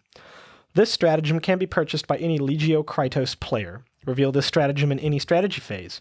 For the duration of that round, when targeting terrain, Titans of the Legio Krytos add +2 to the strength of their weapons. In addition, all Legio Krytos reduce the strength of hits suffered as a result of dangerous terrain by 2 to a minimum of 0. Yeah, Dave was actually running Krytos last time. He's got those 3 beautiful... Oh, he was running new Krytos? He was running... Yeah, he's had those 3 beautiful Krytos Warlords, and it just made him sad to run them because they were so bad. He ran them in our game. He brought 3 of them. It was distressing. Yeah. And he used Destroyer of Cities. Like, I had a Warhound and a Reaver, and the way the deployment was set up, it was like weird, like double corners. So you couldn't deploy in the center. It was like 18 inches up from each edge and then angled back to where the lines met in the middle at your own board edge. Interesting. So he had 1 Warlord on one side, 2 on the other. And I had a Warhound and a Reaver on the side with the 1 Warlord. And I was like, man, I'm just going to hide behind this large piece of line of sight blocking terrain, and then jump him. Because again, I had the Warhound and the Reaver were just kitted out to all to hell and gone. And I knew I could take one Warlord with 2 of them. Right. And then he just blew it up. Yeah, he just blew up the rock formation. Just like, it was like we decided it was armor value 13. So like as tanky as a piece of terrain can be. Yeah. And he was just like, nope, it's gone now. And I was like, what? What? It's bye. Yeah. And then my Reaver just got blasted sideways straight to hell. It'd be like that sometimes. It do. Yeah. It do indeed. And I was about to say, targeting terrain's kind of situational. I still don't know that I would necessarily take this all the time, but it's nice that it's only 1 point. I would say that for 1 point, I would take it all the time because there are so many instances, at least for me, like for me as a guy who likes his small engines. Yeah, you want all that terrain. Terrain's important and hiding behind it is also important. But just, he blows it up. I mean, you know what's better, though, is spending 1 point to just remove the terrain without having to shoot at it? No, incorrect. Because you remove terrain with that. In this, it's just destroyed, which means you replace it with difficult terrain. Well, you still have to target the terrain and shoot at it. Yeah. So you're just picking up the piece of terrain and putting it off the table. So that's just open ground now. This, when you blow it up, it's still difficult terrain. Like it becomes, zero difficult terrain. And that was my other problem, is that I couldn't get past it. I couldn't redeploy because then I'd just be walking through difficult terrain and I can't do that. Yeah. So I just had to sail on into the jaws of death. I felt like the Spanish Navy at Trafalgar. There was no fucking hope, but we did it anyway. The Remembrancers retreat would like to extend a very hearty fuck you to the Spanish. We were having a nice party on the Yucatan until they showed up and ruined everything. It's fine. Anyway. God damn. Legio Kratos' other stratagem is actually a little more expensive. It's 3 points. It's called Civilization's Ruin. Godbreaker maniples. It's just the Spaniard. It's the Spaniards. It fires Cortez out of a cannon. Just wherever he lands, everything goes to shit. Godbreakers, maniples, are methodical in their destruction of the battlefield, turning forests into seas of flames, building into clouds of dust and ash, and the ground into a cracked and desolate wasteland. I feel like we got to put some context. Steven's ancestors are from. Yes, my family's from Mexico. I'm Mexican. I hate the Spanish. Okay. Yeah, not the Spanish of 2021, the Spanish of like 1490. Yeah, Cortez's bunch. Yeah, those particular group of Spaniards. Cortez and that Cabeza de Vaca bastard. It's fine. This stratagem can be purchased by any Legio Kratos player. Reveal this stratagem in any strategy phase. For the duration of this round, enemy units hit by an attack by a friendly Kratos Titan with a weapon with the Quake trait suffer the effects of Quake, even if the hit was deflected by shields. This stratagem does not affect Kratos Titans issued with a split-fire order, even if the order was issued after the stratagem was played. Yeah, he also did this to me, and it also sucked. Yeah, Quake those hounds who still have shields up. Get fucked. Quake my shielded, eternally shielded hounds. You know me. I got secondary shield generators. Yeah, go fuck your... Oh, no! Oh, no! Yeah. Boy. This goddamn Cortez grabbing my Titan for the ankle and just yanking him. And because Kratos really packs it on when it comes to the heavy Titans, the Hound's maneuverability is still a huge weakness for them. So just being able to hey, see that Hound over there with shields? Yeah. Boop, he's quaked. It's a bad time. Ah, fuck. Because they just fuck. Mm-hmm. Europeans haven't been that disrespectful since the Brits burned the White House down. Welcome to the History Podcast. Yeah, we will be a history podcast at times. Yeah. Those who don't learn history are doomed to repeat it, even into the far-flung future of the 31st millennium. Unfortunately, those who do know history are doomed to watch everybody else repeat it while we sit there going, Jesus, fuck, I knew this was going to happen. They think they're so much better than us just because they're literate. Hey, we got it this time, Austin. Again. This time for sure. We'll be fine. Book learning ain't for gentlemen, Stephen. I went to school in Texas. We traded reading comprehension for firearm accuracy. Legio specific war gear, Earthbreaker missiles. Speaking of firearm accuracy, didn't change so much as effects goes, but they did the prices and the dice value got switched around a little bit. So a Legio Krytos or Warlord or Reaver that is equipped with Apocalypse missile launchers or an Apocalypse missile launcher can take Earthbreaker missiles as an upgrade at 25 points for a Warlord, which is 5 points more expensive than it used to be, and 15 points for a Reaver, which is 5 points cheaper than it used to be. When firing the Titan's Apocalypse missile launchers, the player can choose to use either its normal profile, or reduce its dice value to 4 for a Warlord Titan, up from 2, or 2 for a Reaver Titan, up from 1, and give it the Quake trait.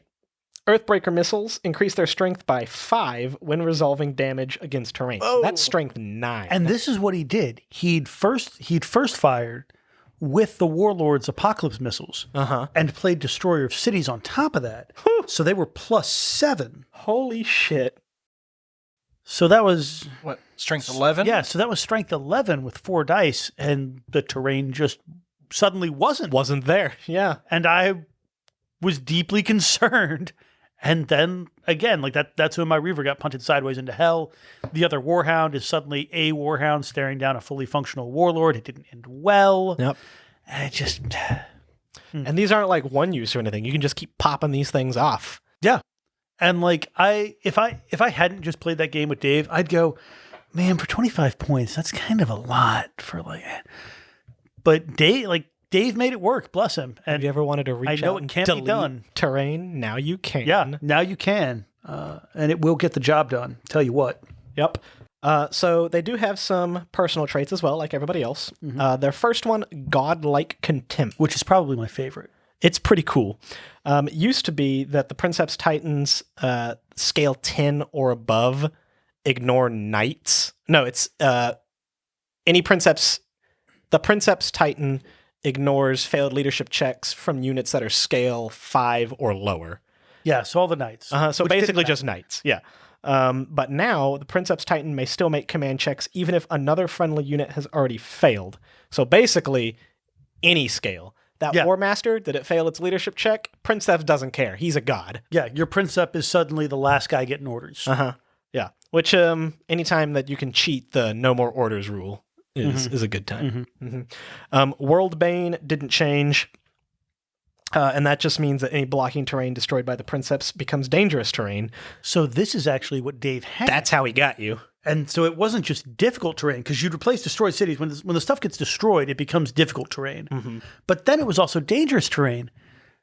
So walking through it was going to hurt you. Yes, and I had Warhounds. It hurts a lot. It's real rude. Yeah. The third one is my personal favorite for Krytos. It's Path of Iron. And this used to also be kind of bad. But now, Princeps Senioris may make a single smash attack during the movement phase, provided it is against an enemy model that is a lower scale than itself. And yes. Stop the Titan when it comes into range with its target and resolve the attack, then complete its movement as normal. When making these kinds of smash attacks, the Titan just can move completely over models of scale 3 or less, provided that they can completely cross the enemy model's base. This attack does not prohibit the Titan from making attacks in the following combat phase. So, a Warlord's just making its way downtown, and there's an enemy Reaver in the way. Just shoulder check that thing into a building and move on with your life. Yep. Or you, right in front of somebody, you got a charge order, you just punch that guy in the nuts, and then do your turns and do the charge against the thing you actually want. Yep. So, super cool. And that's all for Krytos, which... I mean, it's a lot of fun. Yeah, it was kind of... While Titanicus, by and large, is a super well-balanced rule set, it's super fun to play. Krytos was kind of that one exception to that, where you just looked at it and went, but you're not good. I was going to play Krytos when I first started, and then I read the rules, and I was like, oh, no. Yeah, it just wasn't. Oh, no, you're bad. And it was one of the things that... Because like there are plenty of other Legios, Loyalist and Traitor, that are just kind of like, like they have one cool thing or whatever. But that was fine. because you don't need a lot, but you do need something. And I'm glad that Krytos has now gone from kind of the guy that always got picked last in dodgeball to like somebody sitting at the cool kids table. Yeah, like it has this is officially like a real cool, like, real interesting, useful rules. Yeah. Moving over to page 31, we have Legio Mortis. Pew. Didn't change a whole lot. Reaper's Tally remained unchanged, although they did specify, because a bunch of rules lawyers were like, well, what's a shooting attack? It's anything made with a gun. Yeah, anything without the melee trait. Yeah. Goddamn Which, heads. interestingly enough, has some interesting implications for the wildfire result on catastrophic damage. Because a lot of people, we had this argument with Dave, makes a shooting attack with all of its weapons or one of its weapons or something. And it was, well, does that include melee weapons? I would say now, given that they've specified, gone from a shooting attack to any attack with a weapon without the melee trait, I would say that wildfire probably doesn't include melee weapons. See, I was about to take the exact other option, because if they haven't FAQ'd it to read this way, we now know that when they want it to read this way, they will change the rule to make it read this way. That's true. Ergo, and you would think that they would have released an FAQ'd catastrophic damage table by now if that was what they were going to do. Yes. And we know they have FAQ'd the game by now. Yeah, they've FAQ'd it a couple of times. And it does make a certain amount of sense that like wildfire is literally just a flailing around. Yeah. And if you flail around and that power fist is lit, it's going to whack something. You're going to whack something. Yeah. So yeah, no, I would take the complete 180 from where you are and say this until there's an FAQ that changes the wording to this. I think this definitively answers the question of what did they mean by that. That's fair.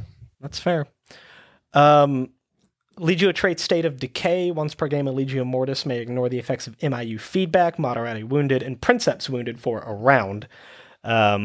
That's now once per game. Used to be, I think, at any point in the game, at least once per turn, or just maybe permanently. But now it's only once per game. March of the Dead, the go fast stratagem at the start of the game, unchanged. Remains of the Fallen, the 20-point upgrade to screw with other people's leadership, unchanged. War Master's Beneficence, buffed. So War Master's Beneficence used to be the very first time that a Titan with the upgrade fired, it increased the strength of its missile and laser weapons by 1 and ignored draining. Which was pretty useless because the first time you fired it, the other guy had shields and you didn't give a shit what the strength of your weapon was. But now we have any Legio Mortis Titan can be upgraded to have the War Master's Beneficence for 25 points. Once per game, it's the same point cost, by the way. Once per game, at the start of the strategy phase, a Titan with this upgrade can increase the strength value of a single weapon it's equipped with by 1. And this lasts until the end of the round. First fire, do it twice. First fire, do it twice. Strength 13 Volcano Cannon. Charge, do it twice. Yep, Strength 10 Power Fist. Beautiful. It's not flashy. It's not particularly like subtle, but it's universally useful. 25 points plus 1 strength. Yeah, it's super good. Again, and it's any weapon, not just the missiles and you pick in the strategy phase you want to use it. So you don't have to think ahead and go, well, fuck, do I want my plasma on my hound to be strength 11 maximal fire, or would I rather my mega bolter be? Nope, don't care. Yep. Pay the 25 points. Pick your poison. And remember, now that we have corrosive weapons and the I mean, if you want to get real focused nasty, conduits, right? So you can keep jacking that strength up. If even you higher. want to pay 55 points to make your mega bolter plus 2 strength for a round, make it baby's first Gatling blaster with rapid, or again, the Extergimus Maniple, pumping it up by 2, add the 1 onto it, just maximum gun strength.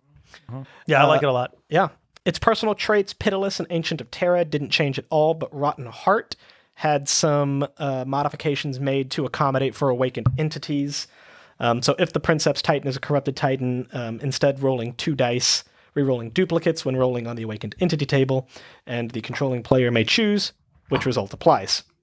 Spoiler alert, that is almost always going to be wrathful. Mm-hmm. Yeah.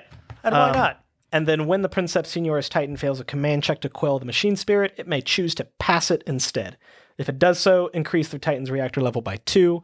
I think that used to be it could just ignore the failed result, but they'd pass it. Same thing. Yeah.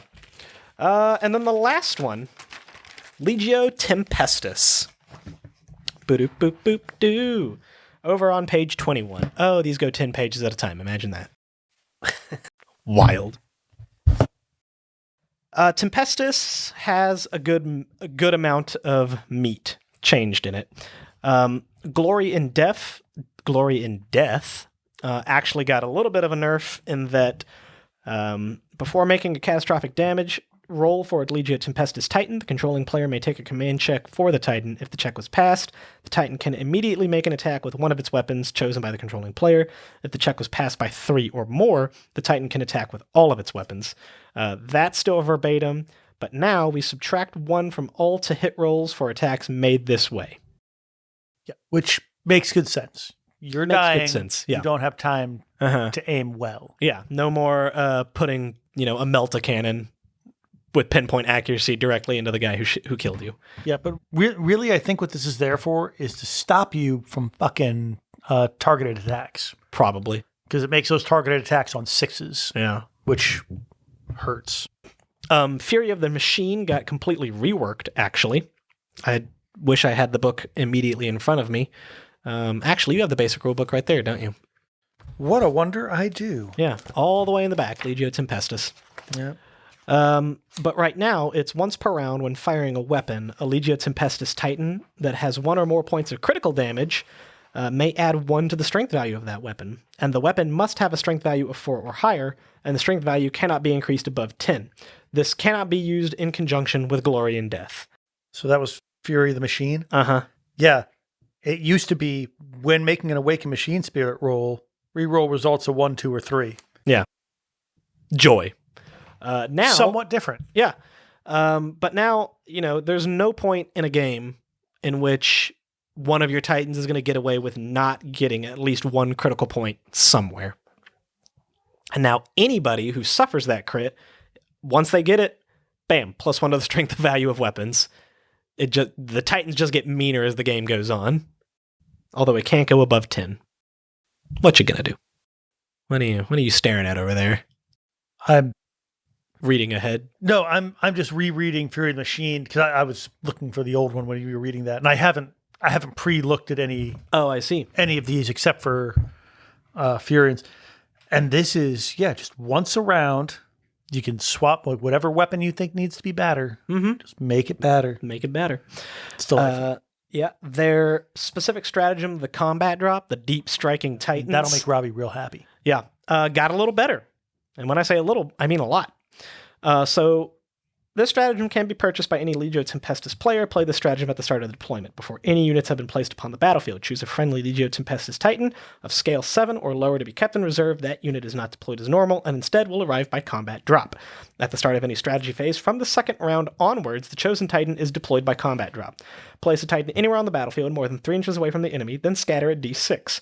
If the Titan scatters into a piece of terrain, it stops before moving into it and suffers D3 plus 2 strength 9 hits. If, after it scatters, the Titan's base overlaps with another model, friend or foe, with a scale lower than the Titan's, move the Titan the shortest distance so its base is not overlapping, then resolve the effects of a collision. If the Titan's base overlaps that of a unit with a scale equal or greater, the Titan is destroyed. Do not roll on the catastrophic damage table. The unit it overlapped suffers a collision. A Titan arrives this way, cannot be activated in the strategy or movement phase in the round it arrives. Whew! So, the ways that changed. It used to be just scale 6, but now it's scale 7 or lower. Yeah, it used to be scale 6 or lower. Now it's scale 7 or lower, which does make you wonder, because that's not the first time we've seen a scale 7 in this book. Yep. The important things to take away is that now there's no longer a roll required for bringing it on. You just pick which round you want it to come in. It used to be the result lower than Titan scale, it arrives. Uh-huh.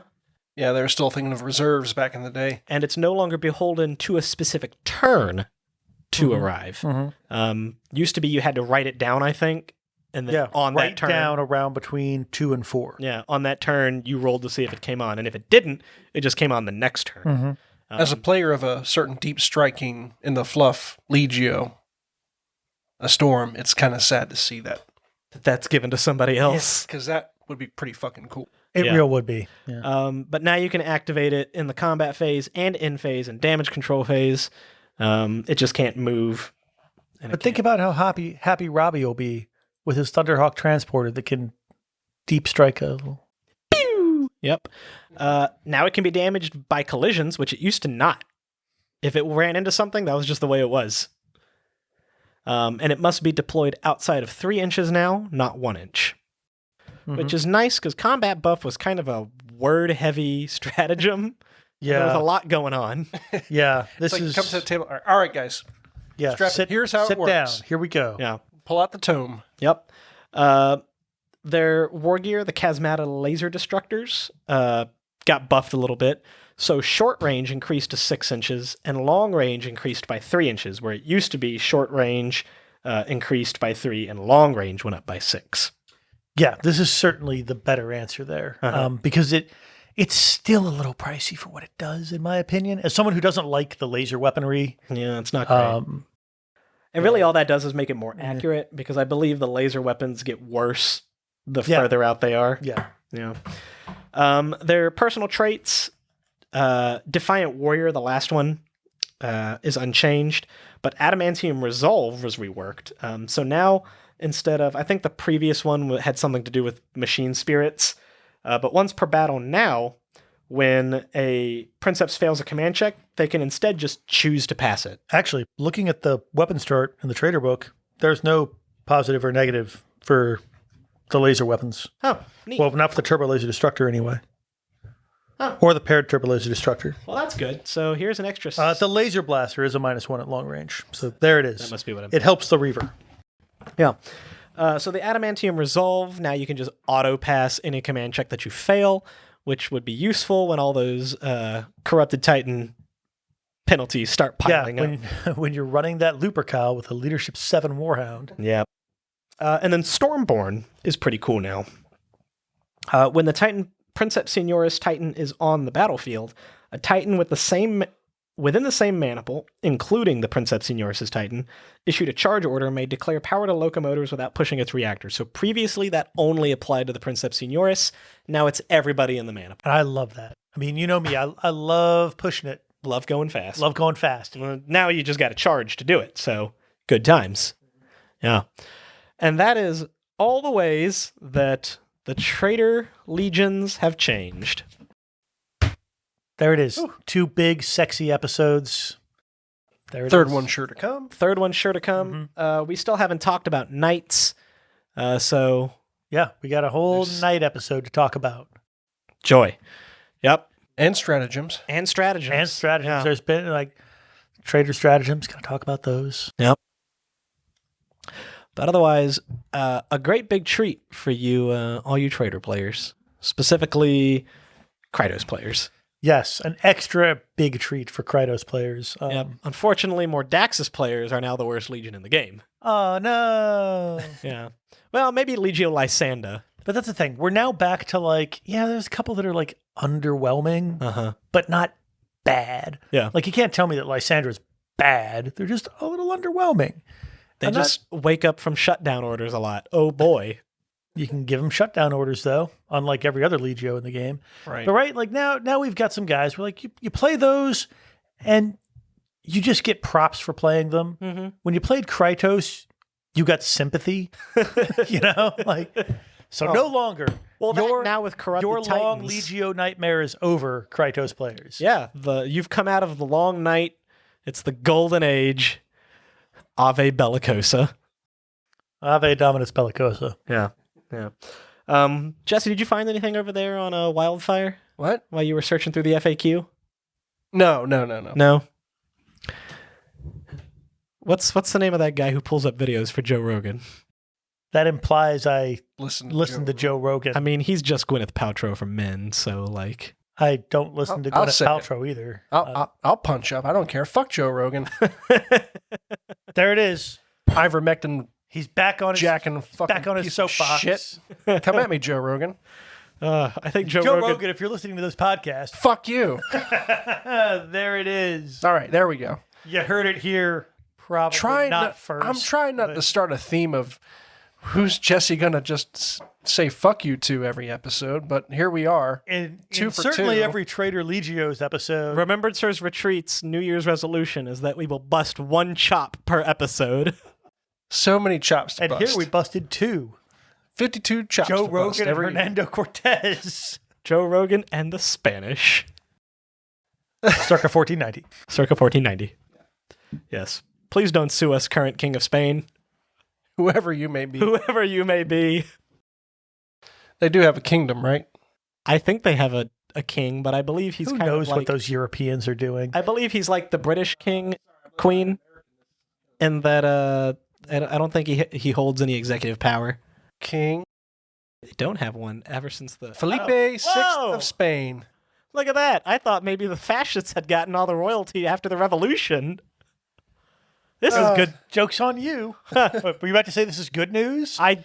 You were, weren't you? You were. I was going to, but then I thought about it, and at any point in time, they could always come back to Mexico and fuck things up again. So you know what? I don't know anything about this guy, so I'm just going to keep. You know what? Felipe the Sixth of opinion Spain. to- You stay on your side of the pond, and we'll stay on ours. That's right. You stay over there, and I won't show you what my ancestors did to hearts.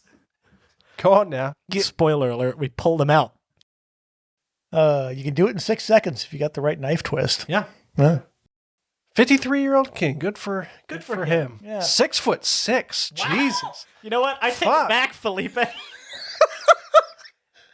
I Stephen don't Willen. want you at all. Felipe's just going to walk over the pond. Go smack you in the mouth, Steven. Stephen will, in fact, not try to rip your heart out. Yeah, I can't reach. Can't reach. Too tall. That's got to be propaganda, right? I mean, 6'6". That's got to be Felipe propaganda. the Sixth. He's 6'6". That's too many sixes for a supposedly Wait, Catholic he's man. got two names. Felipe the Sixth or Philip the Sixth. well, with the... Well, yeah, Philip is the anglicized. yeah, yeah, come on, get with it. Yeah, come on. Figure What, out how the British You got never their- seen anything whitewashed before? Yeah. Nice to see a man of color in power, at least. Jesus wept. Yeah. He even renounces his father's inheritance. So what's going on? Except for dude? the one... Yeah, except for- the part about him being King. Yeah, except for... Doesn't fucking matter. Yeah. I mean, presumably... That's like me relinquishing my claim it's to about my- his- Oh, His he's going to father stop. is super scandalous. Yeah, he said he's Juan Carlos, who abdicated in 2014, would also stop receiving the annual grant of 194,000 euros. It's 217. How is he being Freedom under bucks. investigation by the Swiss? What?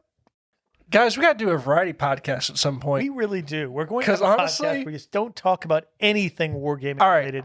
ladies and gentlemen, thanks again to listening to Remembrancers Treat. We're going to go do something else, I We're going think. to go talk about Felipe of Spain. We're going to go Rolling read dice, Wikipedia. and bye for now. We're keep tuned to the Remembrancers Retreat network of podcasts. Hey, what are they supposed to do with their dice?